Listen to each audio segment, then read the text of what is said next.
Long before hotels, highways, and airports existed, before Hawaii became one of the most famous tourist destinations on Earth, the islands were empty.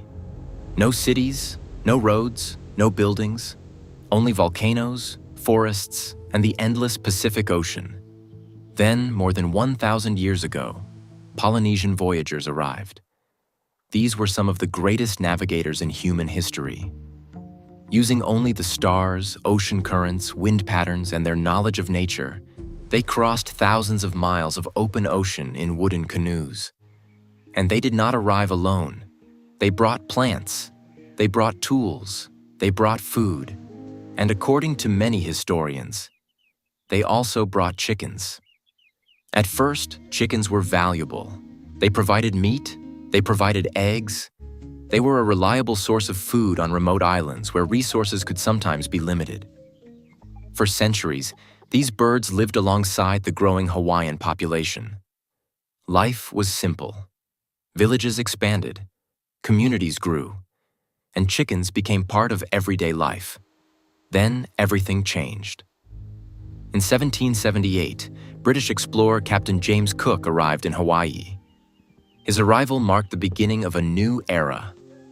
Over time, more ships arrived, more settlers arrived, and with them came new animals, new breeds of chickens, larger chickens, domestic chickens raised on farms, birds brought from Europe, Asia, and other parts of the world. For generations, these chickens remained under human control. Most lived on farms, most stayed close to people, most never had a chance to become truly wild. But nature had other plans. Because Hawaii sits in the middle of the Pacific Ocean, and every few decades, the islands face one of nature's most destructive forces: hurricanes. Massive storms capable of tearing apart buildings, uprooting trees, and destroying entire farms. When these storms hit, fences disappear, structures collapse, animals escape. And once a chicken finds freedom in Hawaii, catching it again is not always easy.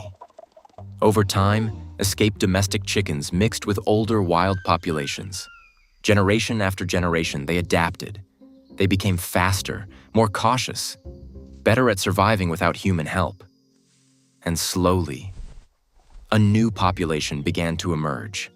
Not fully wild, not fully domestic, something in between. The chickens that people see across Hawaii today are the result of centuries of history, migration, survival, and adaptation. But their numbers would soon explode. And the reason why surprised almost everyone.